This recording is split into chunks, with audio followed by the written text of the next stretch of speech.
Hey man, wanna come over and play some Mario Party? Which one? Well, I've got Mario Party 9.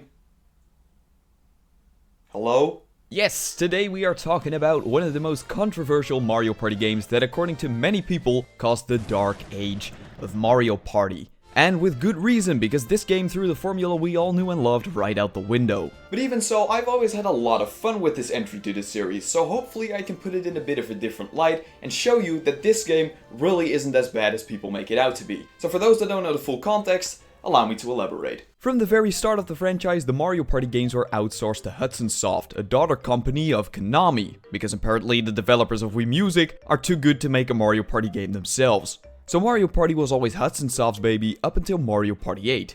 But then, the bee got stepped on. Hudson Soft got shut down by Konami, and Nintendo did the logical thing and started working on the Mario Party games themselves.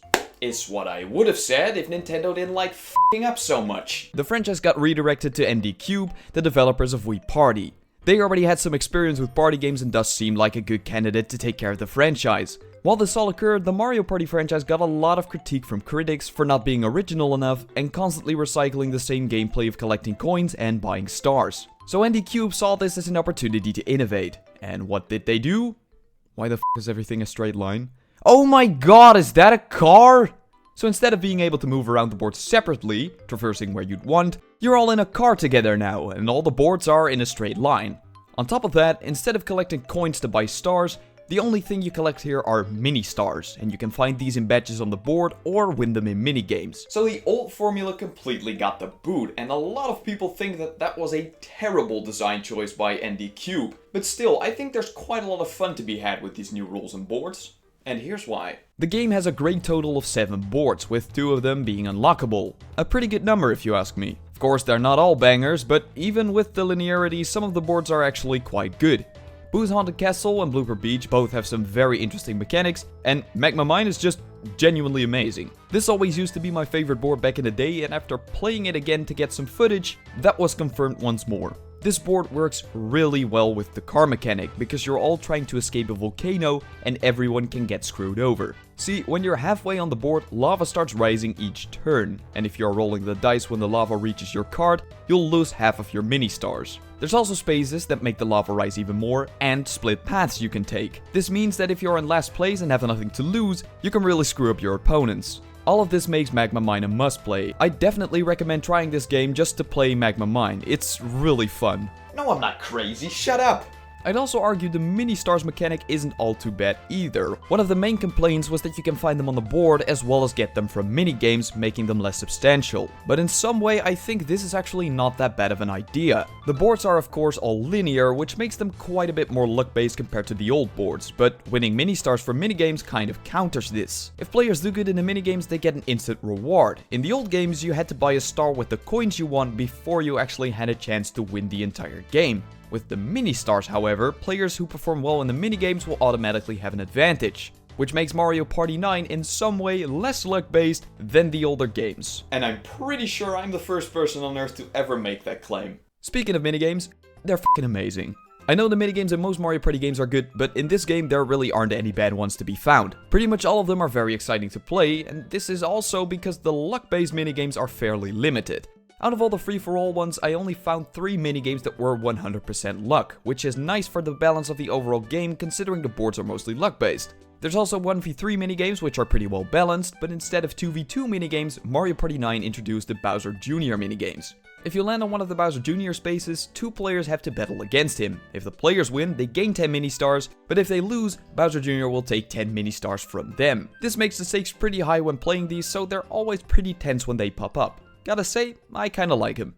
Credibility -1? On top of that, this game introduced another new type of minigame in boss battles. You can find these on the stages in the form of a mid-boss and a final boss. I personally find these to be a very good addition to the franchise. They first appeared in Mario Party DS as single-player bosses, but ND Cube designed them really well for multiplayer. All players fight against the boss, but in doing so they get points individually, meaning you're working together but still try to get a 1-up on your opponents. Unfortunately, there are a few luck-based bosses, and with there only being 12 different ones, they pop up a bit more than I'd like. Some of them, like Womp Stomp and Bombard King Babam, are still fun to play with actual people because you can use some psychological tricks, but with CPUs they aren't really that fun. There's only one boss fight that I straight up don't like, and that is the Bowser Jr. boss. In this boss battle, you roll the dice, and that's it.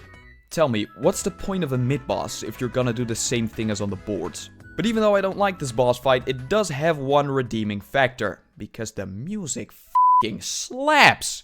I don't know how they did it, but the music in this boss fight, and really the entire game, is very, very good.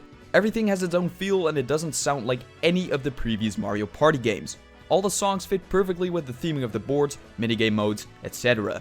To me, this game has one of the most memorable soundtracks of all the Mario Party games. All the music you've been hearing so far is from the game, so if you're enjoying them, I'll put a list of all the songs I've used in the description, together with a link to the official soundtrack so you can listen to everything. And when you're down there, please consider hitting that subscribe button. We are starting to get very close to 1,000 subscribers, and it would mean the absolute world to me if we hit that. Another sound aspect that I think works really well is just the overall quality of the voice lines in this game. It all sounds so ridiculously crisp. And while we're at it, you can definitely see this is one of the later games on the Wii. Coming out in 2012, it's very clear the developers knew the hardware they were working with. Graphics, gameplay, audio, the quality of everything is just ridiculous for the Wii. Too bad nobody f***ing cares. So let's talk about something people actually do care about. Apart from everything but Mario Party 9. Characters. We've got most of the classic cast. Birdo makes a return, because who wouldn't want to play as that? And for the first time ever, we're able to play as Koopa.